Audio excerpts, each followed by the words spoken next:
process, the nuts and bolts of it. I'm Angie Flynn. I'm the Director of School Counseling here at Shrewsbury High School. I'm going to introduce all of the counselors. They'll stand. You can see who their student assignment is on this slide. So we'll start with Mr. Greg Silva.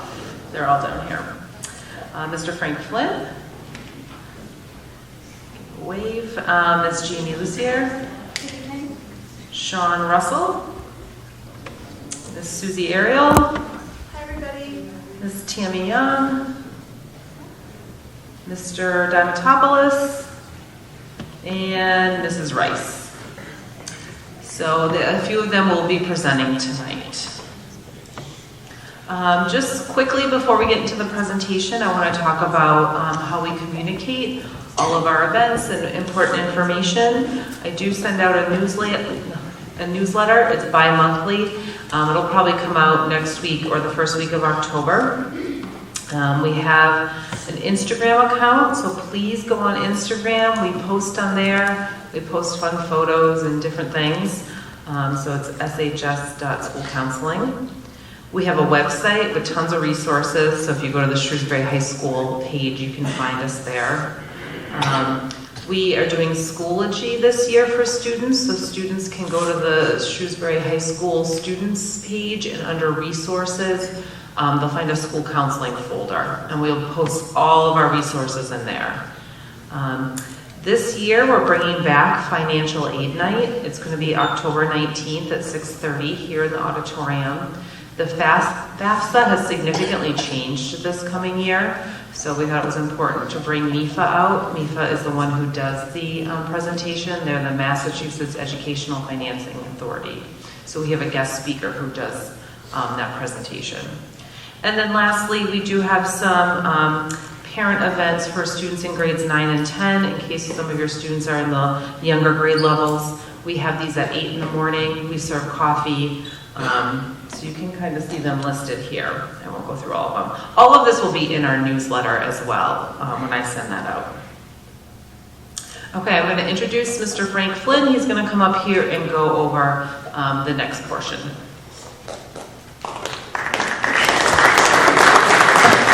Thank you. Was not expecting that, but I appreciate it. So what we're going to dive into right now is SchooR, or I'd say 50% of our students call it SchooR. So this is our college and career research tool. Some of you, hopefully many of you, are well aware of what this is. If not, you will soon come to find out exactly what it is. So students have accounts, parents do not have accounts, I believe, right? So if you want to kind of look into kind of what's on your students' accounts, certainly just ask for them to share it. We'll go over some tabs here. There's the college following, what that entails, college rep visits, scattergrams, letters of recommendation requests, and the bio survey. So this is what it looks like from the student's perspective. For us, what we recommend each student to do is, from an organizational perspective, all the schools that you're planning on applying to or currently looking at, they've got to start somewhere. A lot of students create their own kind of Excels or Google Docs of all their list of colleges, which is fantastic, right? Everybody's got their own system. But at some point, you want to get all these schools into SchooR. SchooR is also how we are sending out all our supporting documents. So transcripts, letters of recommendation, right?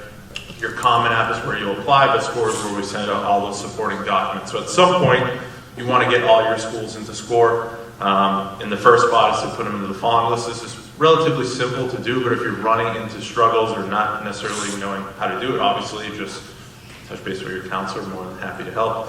Down the road, these schools will be converted over to the applied column when you've sat down with your counselor and done a formal actual transfer request. But for right now, many of you, if you have schools, this would be a good time. This is when I've been meeting with my students recently, just in the first couple of weeks of school, sorting out this list, right? Some kids will have 30 schools on here, right? And they haven't looked at this since last May or June. Now's a good time to really kind of sort through that, take away schools that you're no longer interested in applying to, or adding schools that you are now looking at. So from the student's perspective, this is what it would look like. And again, SchooR is how we're going to be sending out all those supporting documents. All seniors have the opportunity to attend college information sessions. We have roughly 60 to 70 schools come each year. Day by day, more and more requesting to come for visits.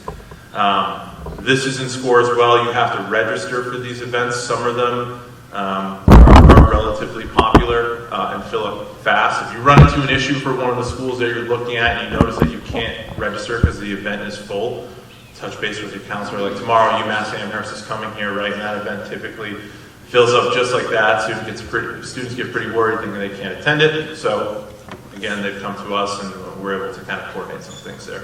But this is a great opportunity. A lot of times, the rep who's in attendance is potentially the admissions rep who's actually reviewing your application, right? So it's an opportunity for a first impression, right? Which can kind of anks up the states a little bit too, right? Be able to put a face to a name, but it's a great opportunity for you to really to capitalize on this chance. Our policy is no more than one a day, no more than 2 a week, right? So you've got to be strategic about which ones you're planning on attending. You need to get permission from your teachers, right? You got to be in good standing in classes, right? You got to come down to the counseling office and get passes. But again, this is a great opportunity for you guys, especially if some of these schools that are coming aren't necessarily local, right? Again, if they're local and you want to go and attend an information session for that school, great. But think about schools that are like out of the region who are coming from this. Like we've had Florida State, USC, like those type of schools that, if you're applying to those schools, hopefully down the road you're actually visiting them before you put a deposit down and enroll in a school. But to get to talk with someone who works for that campus is a huge opportunity. So we highly encourage students to attend these. Again, make sure you're looking at what the dates are, the times, what's the affected class period, and again, you want to be in good standing in classes too. This is a snapshot of our scattergrams, right? The scattergrams are based off of GPA and SAT or ACT scores. So this provides students with an idea of like realistically, for me, when looking at the scattergrams with the students, it allows students to really understand the reality of getting into a school, right? There's certainly other components of the application itself, your extracurriculars, the letters of recommendation. But keep in mind, right, what I tell students too, colleges are academic institutions, right? So you have to kind of meet their criteria. Every school has different criteria. You may be a strong fit for one school from an academic perspective. Your chances may be a little bit less in another school, right? So scattergrams are a great resource, right? And it's compiled off of just Shrewsbury High School students, so it's relative, right? And it's based off of the last 5 years as well. Which I think really kind of provides our students, because the admissions trends are constantly changing, right? Some schools' acceptance rates are going up, some are going down, and it's actual relatively recent data. It's not something from 2012, 2010. It's right before the pandemic and post-pandemic. So certainly a great resource. Again, not the end-all, be-all. That's what I tell students. It's not to persuade you from not applying to a school. It just, I think, gives you a realistic idea of what are the chances of getting into a school, right? And that's kind of when I work with my students. You've got to be realistic about this whole entire process because it's time consuming, right? You want to put your time towards stuff that is a realistic option and the best fit for you, right? And those are things that you'll probably hear throughout the night are options and fit. When it comes to finally making your decision. Some admissions trends that we've noticed and read, and there's actually data associated with this. The total number of applications submitted has increased across the board. Number of college applications has increased. Thus, with those two things, number of students deferred has increased, especially for early applications, right? More and more schools, those earlier deadlines are becoming more and more competitive. College wait lists have lengthened, right? So we've had students over the past few years, I'd say more than ever before, who've been waitlisted, and then, they put a deposit down at a school, they decide that's where they're going, then they get off a waitlist at a school, and then you've got to kind of go through this whole entire process again, and you've got 2 days to make a decision for the school that you just get off, right? So, it's an awesome opportunity, but one, that takes time and some effort to really kind of think about here. This trend will continue, specifically with the regular decision round, which is why it's important for students to ensure that they have a balanced list of best fit colleges, right? And that's what all our counselors echo here, best fit, right? what's good for you may not be what's good for someone else. You've got to find out what is the best fit for you socially, academically, financially, right? In the way you view one school at the beginning of the process may look a little bit different how you view it after you get a package back, right? Students sometimes have a priority of which schools they like more than others. Until you get that full picture, whether you get in, the financial situation, keep your options open, right? And that's what we want. We want students to have options, right? They're deciding where they want to go. They're not cornered into making a decision because it's the only school they've got into. So that's why we talk about fit, academic, financially, socially, that these are all realistic options for you. The application process itself, and these are general numbers. Obviously, these vary from student to student. At the beginning, maybe some of you are looking between 10 and 20 schools. There's other students who do more than that right at the very beginning, right? Maybe you don't have a preference on the size of the campus. You don't know about settings of campuses that you prefer. You don't know how much it costs, right? The more and more you look into this stuff, hopefully, and if you identify an intended major or an area study, hopefully that list begins to shrink, right? Like you get to narrow down and really identify some preferences between a major, or you've gone on campus tours and realized that this is a fit, I feel comfortable on this campus. You're able to hopefully shrink that down in anywhere between 5 to 9. Again, there may be students who have more than that, and there definitely are, because we've worked with students over the year who have more than that. And there's nothing wrong with that, right? It comes down to really the amount of time that you're willing to put in, how much you want to put in. Obviously, the more schools you're applying to, the more work that's going to be associated with it, right? So, and you've got to know what your deadlines are too, right? What's the pacing of how I'm working on this? All super important, right? In terms of categorizing these schools, you see some common languages: reach, target, likely, safety. Sometimes there's hybrids of those. For me, it kind of boils down, like I said before, options, right? I want a student to feel like they can pick where they want to go. They're able to weigh out the pros and cons of each school that they've gotten into, right? And you get into 5 out of your 12 schools, right? Don't be so hyper-focused on the 7 rejections. It's the 5 options that you have at that point, which is a great opportunity, and a lot can kind of go into making that final decision. Keep an open mind. Again, look for the best fit, not necessarily the best brand name, right? These schools are going to try to sell you, right? That's what they do. They want you to go there. You've got to go to the school that is right for you. You've got to be comfortable where you're at. Academically, it's got to be the right spot for you. If it's a specific program, it's just got to be the right fit. And again, like I mentioned before, social, financial, and academic, right? And that's something I hit on with my students, and I'm sure everybody else does as well. It takes time, right? I think sometimes I don't want to say anything in this process is necessarily easy, but the application sometimes can be the easiest process of it all, right? It then becomes the waiting meeting. Then you get your decisions back, and then it comes down to the decision that you have to make, right? So really take everything into account when it comes to making that final decision. I'll now hand it off to Ms. Tamio.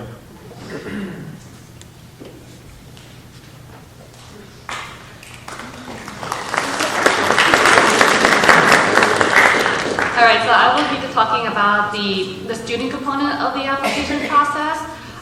Something to keep in mind about this, between the application, test scores, asking for letters of recommendation, being organized is going to be very important here. You're going to have a lot of things to keep track of that I'll get into in a minute. Starting with the types of applications, most commonly students use Common Application, otherwise known as the Common App. There's over 700 schools on there, and students will use it to fill out all their profile information. They'll have their personal statement essay on there. They can answer college-specific questions, supplemental essays. And if the school is not on the Common App, it could be because they're using their own specific application website. But the process will be similar. Students will still fill out the information. They will answer any specific questions, enter the supplements, submit online, pay a fee if it's applicable. And what usually happens after you submit the application is colleges will start emailing you with an applicant portal, username, ID, password, and they're not always going to be the same kind of password combinations. Some schools have very different requirements for passwords. There'll be different links, different usernames oftentimes. So having some form of organization system, whether it is a Google Doc, a spreadsheet, a secure notebook that your sibling friend cannot get into, just to keep track of it. We are in a time where we're very tempted to say, hey, Google, remember my password for me, and it usually does, until you open it on a different device, and then you realize you don't remember your username or password. I've had that happen. We've all had that happen, so keep track of all those usernames and those passwords. Next part is with test scores, so SAT and ACT. A lot of schools, many of them still remain test optional, and what that means is that if you decide that you want to send your test scores, colleges will look at that as part of your applicant profile. If you decide that you don't want to send your test scores, then colleges will just look at all the other materials that get sent. So transcripts, essays, rec letters, and so on. A question we do get a lot is, should I send my test score? What's a good score? It's a very individualized answer. There's not really a one-size-fits-all answer. I mean, if you get a 1600, obviously you can send it to everywhere. But sometimes students, if you get 1100, you might not send it to maybe your reach schools, but there might be some colleges that you do want to send it to. So if you have a question about whether or not you should send your SAT or ACT scores, talk to your counselor. And this, again, is where that organization piece is going to come in handy, because you might want to remember, oh, I'm sending my test scores to colleges A, B, and C, but not D, E, and F. And then with score choice, so essentially this gives students the option to choose which test they want to send, typically the highest. With SATs, colleges will typically super score, which means that they'll take a look at your highest math section score and your highest reading, writing section score and combine them together. And then if you do choose to send your test score, we at Shrewsbury High School are not allowed to send test scores to any institution, any school, scholarship committee, NCAA. So if you decide that you want to submit test scores for SAT, students will need to go onto their College Board account to send the SAT scores to the institution, whether it's a college, NCAA, or scholarship, or otherwise. And then if you're taking the ACT, then you'll just log on to the ACT website using the student log information and send the test scores to the institution. Right. These are some of the upcoming SAT and ACT dates. So October 7th, that deadline for registration has passed, but it is held here at Shrewsbury High School. We also have the November 4th and we have the November 4th SAT at Shrewsbury, but there's also the December option outside of Shrewsbury. ACT, there's October and December, so these are all the dates that will meet the January application deadlines. And then October typically can fit a November deadline, but you might definitely check with the specific school to see what their cutoff is. Now, letters of recommendation. So students will have one recommendation letter written by their school counselor. To help with that process, we ask that students complete the bio survey and also set up an appointment to talk with their counselor as well. This is just helpful for us as well, so we know what kind of schools the student is looking for. If there's any information that maybe, as we've been meeting over the years, that I'm putting in certain information, but the student has something else that happened maybe a few months or a year ago that didn't come straight forward to my mind. Those can be good things, and also just connecting with your counselor is very helpful for college lists, figuring out where do I send my scores. And then for the teacher recommendations, students should follow the direction of colleges, which is 1 or 2 letters only. There are sometimes where students might want to have a 3rd or a 4th or extra teachers on there. Something really important to keep in mind is that colleges will kind of choose what they want to read. So if a school says they only want 2 recommendation letters, they're most likely not going to read the 3rd one. So definitely focus on just 1 or 2 teacher recommendation letters. And then with supplemental recommendations, it sometimes happens where a student has a person outside of Shrewsbury High School. It could be a coach for a sport.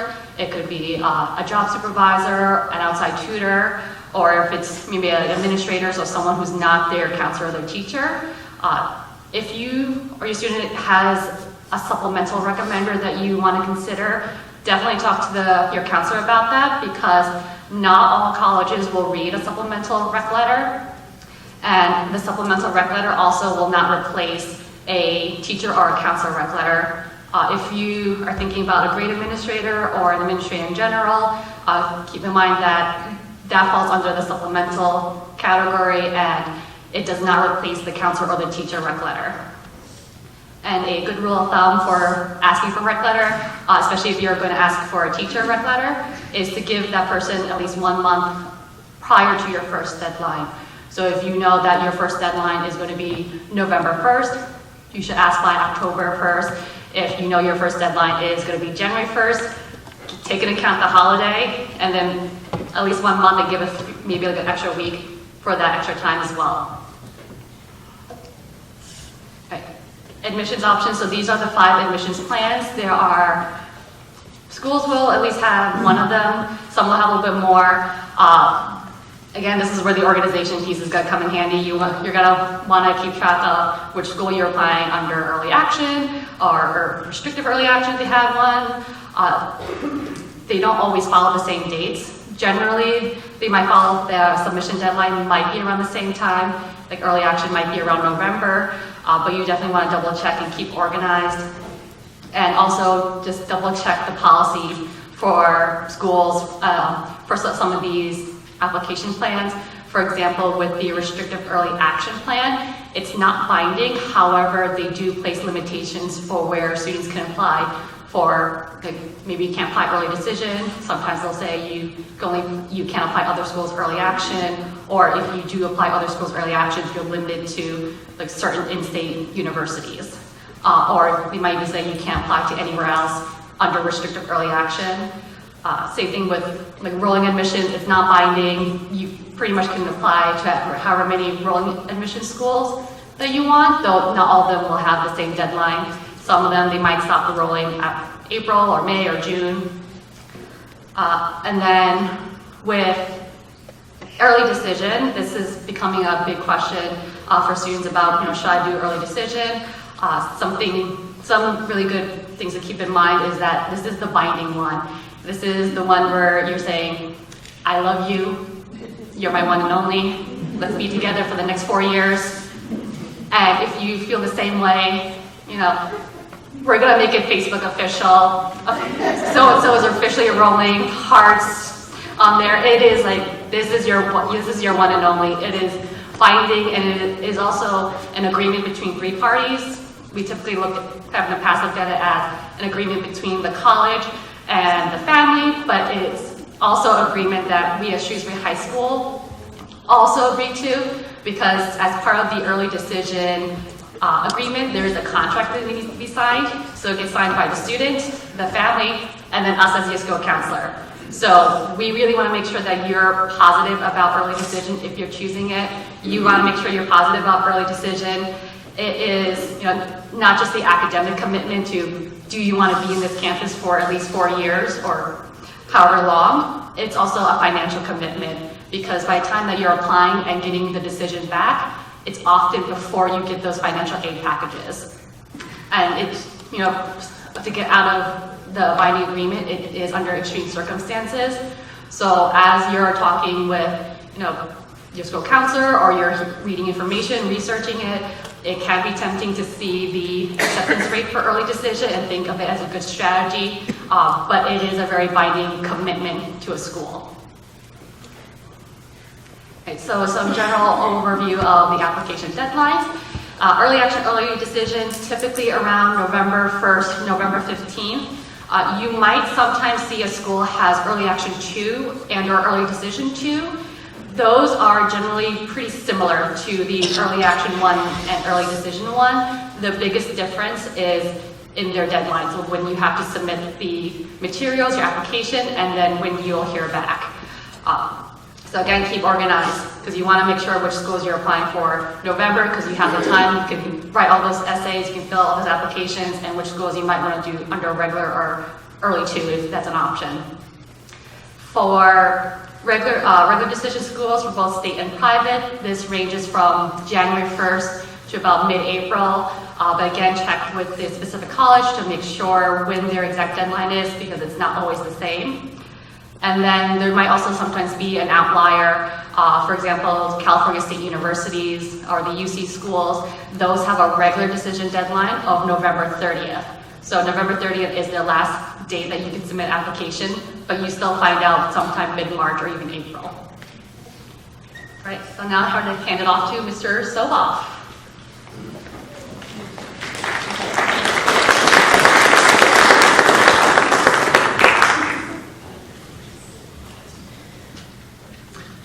Thanks, Ms. Young. I'm Mr. Soboff, one of the school counselors, and what I'm going to cover today is the application procedures from the Shrewsbury High end.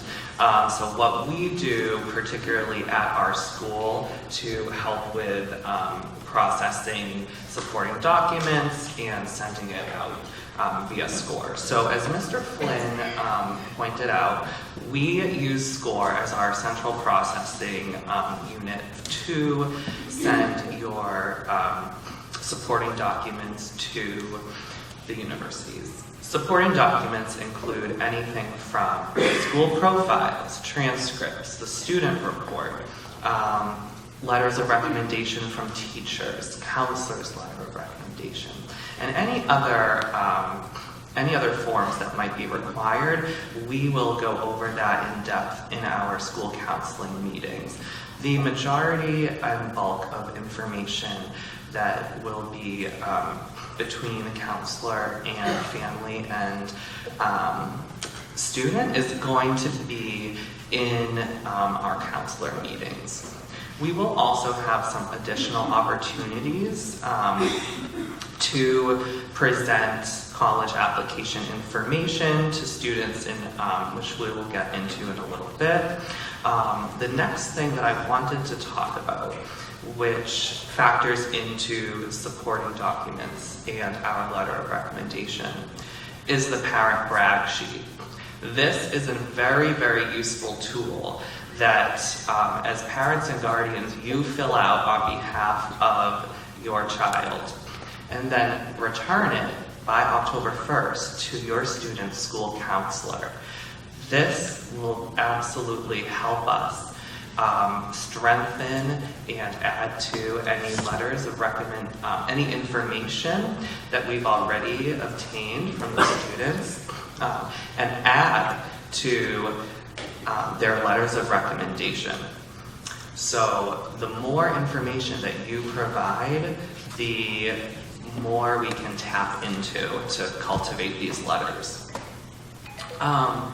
Also, as was mentioned earlier in the presentation, we have a resource folder inside Schoology. So you go to Shrewsbury High Students on the Schoology page, you navigate to Resources, and then you can find our school counseling folder. Within that folder, we have a wealth of different tools for all different types of learners, college-bound students, different types of opportunities that might be applicable. So please, on your own time, please research that. In addition to our counselor-student meetings, we also will, starting next week, be going into students' English classes to deliver our school counseling curriculum. In the school counseling curriculum, we will go in depth into setting up the systems that are required for processing documentation through our school, and also through making sure that all the components of the common application is also filled out and completed during that time. Not necessarily the application itself, but getting the application component pieces up and running. To then have that platform to bring that to individual meetings with the counselors. And then we are also going to go over in our English department, our English curriculum, our school counseling curriculum in the English classes, the senior year timeline.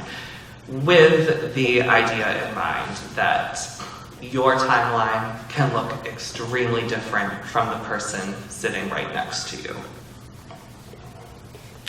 So this next slide goes a little bit more in depth into the transcript request procedure.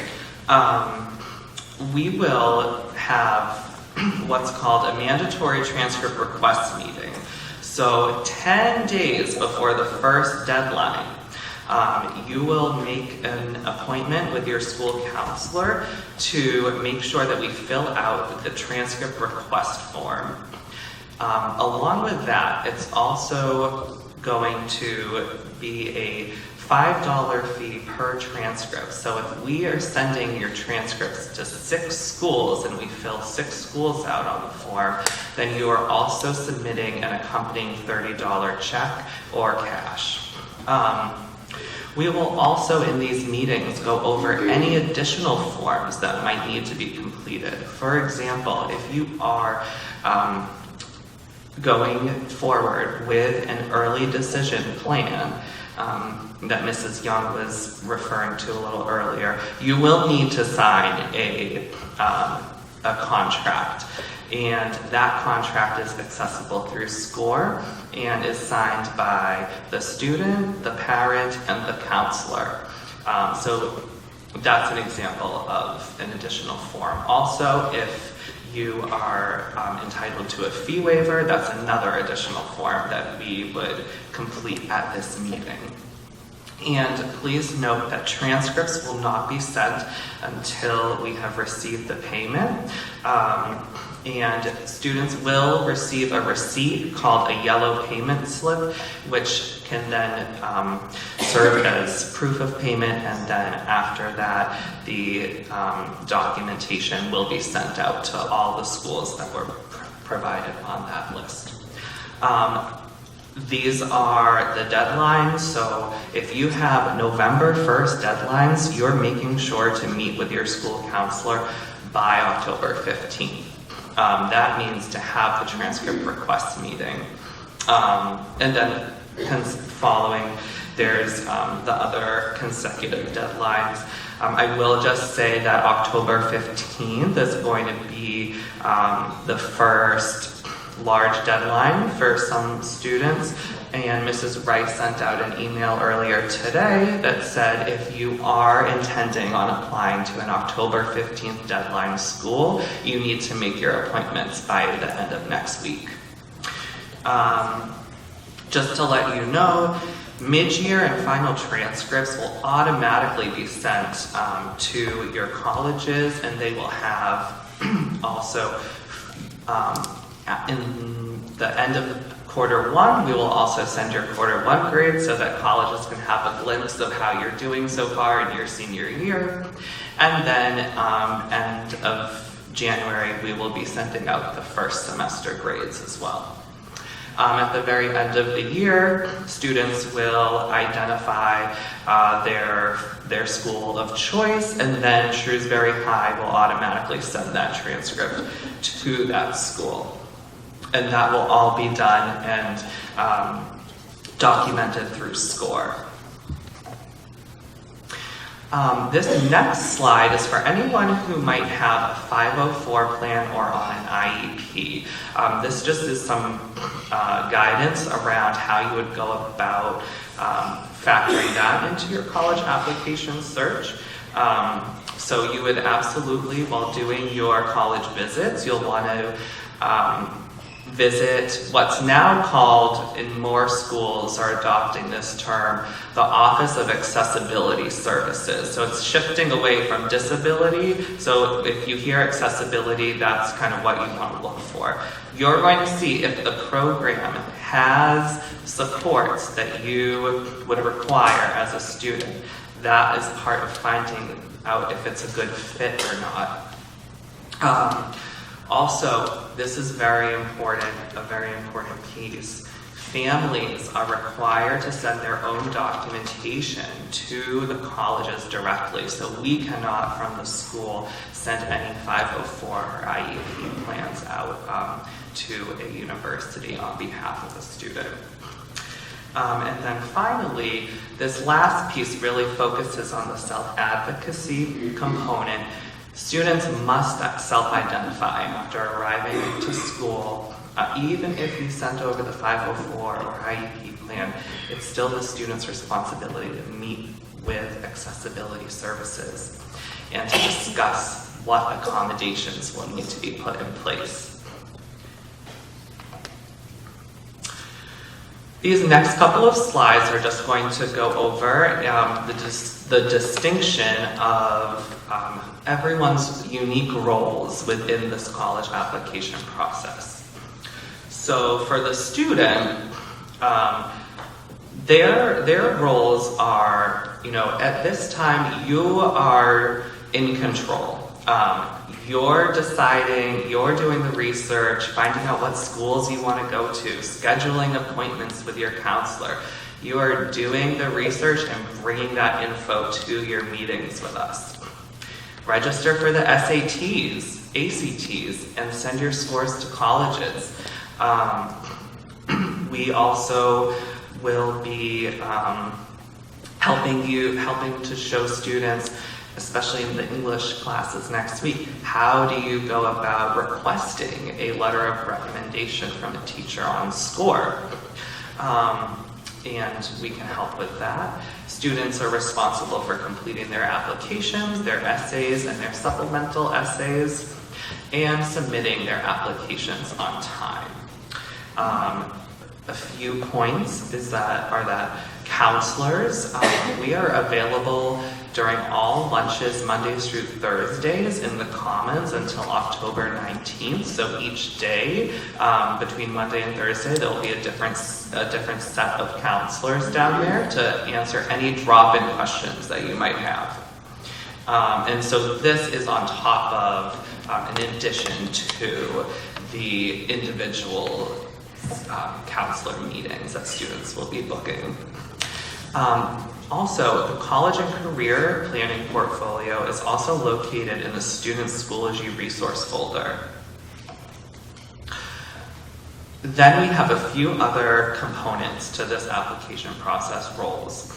The second is the family component. So it's really important to regularly have conversations about future planning with your students, to talk about options, review college choices and deadlines, schedule and visit colleges. And I will say that some of the best ways that you can stand out, or your child can stand out rather, as an applicant, is to go visit those campus tours, send emails directly to admissions officers, get your name out there so they can start to get to know your name. And also that shows what's called demonstrated interest. So then they have by the time you apply, they will already have that record of your communication. Again, like we said, let the student lead the process.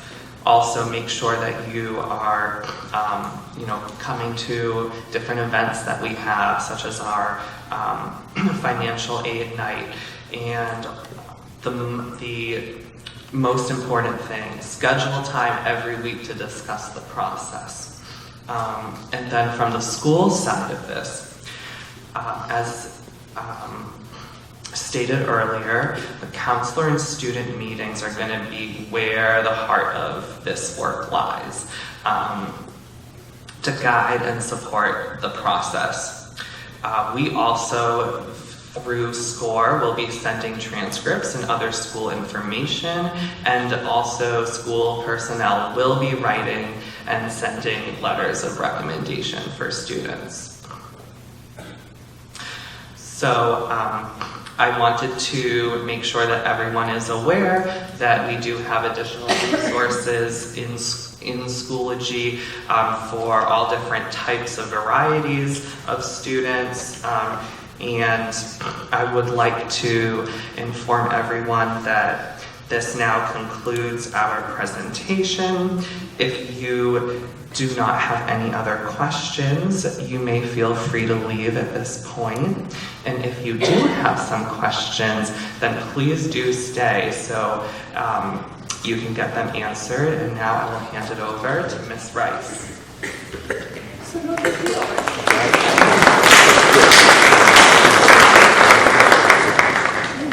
We will post this PowerPoint on our website, and the recording of this is being recorded as well, and so that link will be emailed out. It takes about a week or so. So you'll have access to this presentation and the actual PowerPoint presentation as well. But now